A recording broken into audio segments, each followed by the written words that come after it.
தீபாவளி என்னவோ நேத்தைக்கு தான். ஆனால் இந்த இன்ஸ்டாகிராமு யூடியூப் எல்லாம் திறந்தா ஒரே லட்டு லட்டு மைசூர் பாக்கு இந்த மாதிரி ஒன்று ஒன்றா வந்துட்டே இருக்குது.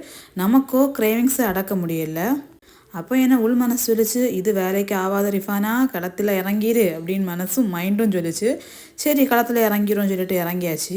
என்ன பண்ண போகிறேன்னாக்கா லட்டு தான் பண்ண போகிறேன். லட்டு முன்னாடி நான் ஒருக்கா பண்ணியிருக்கேன். ஆனால் அது பண்ணதுலேருந்து இனிமேல் லட்டே பண்ணக்கூடாது அப்படிங்கிற முடிவு எடுத்தேன். ஏன்னா மாவை கலக்கி பூந்தி அந்த கண்ணாப்பையில் போட்டு கொஞ்சம் கொஞ்சமாக உருண்டை உருண்டையாக பிடிச்சி ரொம்ப வேலை. ஆனால் நேற்றுக்கு ஒரு வீடியோ பார்க்கும்போது ஈஸியாக பண்ணியிருந்தாங்க. சரி இந்த மெத்தடையை நம்ம ட்ரை பண்ணி பார்க்கக்கூடாது அப்படின்னு சொல்லிட்டு ட்ரை பண்ணி பார்த்தது தான் இந்த லட்டு.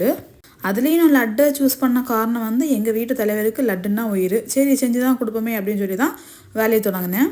எப்படி பண்ணேன்னாக்கா ஒரு பாத்திரத்தில் கடலை மாவு நல்லா தோசை மாவு பேட்டருக்கு நல்லா கரைச்சி எடுத்துகிட்டு கொஞ்சமாக எல்லோ ஃபுட் கலரும் போட்டுக்கிட்டேன். அதுக்கப்புறம் அதை விஸ்கிலேயே அடிச்சுட்டு கொஞ்சம் கொஞ்சமாக அப்படியே வீடியோவில் காட்ட மாதிரி பொரித்து தனியாக எடுத்து வச்சுட்டேன். அப்புறம் 1/4 கிலோ கடலை மாவு எடுத்திருந்தேன். 1/4 கிலோவுக்கும் கொஞ்சம் குறவா சீனி பாவையும் காய்ச்சி வச்சுட்டேன், ஒரு கம்பி பதம் ஆகாத கலவு. அந்த கேப்பில் நம்ம பொரிச்சு வச்ச அந்த பூந்தி அந்த இது இருக்குல்ல, அதை மிக்சியில் போட்டு ஒன்றும் பாதியமாக அடிக்கணும். இப்போ நம்ம முத்தாக போடுறதுக்கும் இப்படி போட்டு அடிக்கிறதுக்கும் வேலை ஈஸியாக இருக்கும். அதனால தான் இப்படி நான் பண்ணிட்டேன். நீங்களும் இப்படி ட்ரை பண்ணி பாருங்கள். அப்புறம் ஒன்றும் பாதியமாக அடித்தோம் இல்லை, அப்புறம் அந்த ஒரு கம்பி பதம் அந்த சீனி பாகில் இந்த மிக்சரை போட்டு நல்ல ஒரு மிக்ஸ் கொடுத்துட்டு அந்த கட்டிகள் எதுவும் இல்லாமல் நல்லா உடச்சி விட்டுறணும்.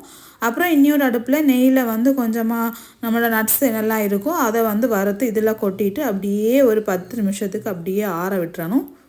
ஆற விட்டுட்டு அப்புறம் நம்ம உருண்டை பிடிக்க வேண்டியதான். நான் இதுக்கு முன்னாடி செஞ்சேன்னு சொன்னேன்ல, அப்போ அது நம்ம முத்தாக இருக்கும், சின்ன சின்னதாக வரணும். ஆனால் அது நல்ல கஷ்டம், வேலை கூடுதல் மாதிரி இருந்து. ஆனால் இப்படி பண்ணப்போ எனக்கு வேலை ஈஸியாக இருந்து, லட்டோட டேஸ்ட்டு நல்ல இதாக இருந்து, மோட்டிச்சூர் லட்டு அப்படின்னு சொல்லலாம். ரொம்ப டேஸ்ட்டாக இருந்தது, பார்க்கவுமே ரொம்ப லுக்காக இருந்துச்சு. வாயில் வச்சோன்னா கரையும் அப்படின்னு சொல்லுவாங்கள்ல, அப்படி இருந்தது. இவ்வளோ லட்டாக ஈஸியாக லட்டு செஞ்சது இப்போ தான். நீங்களும் இப்படி ட்ரை பண்ணி பாருங்கள். ஹாப்பி தீபாவளி.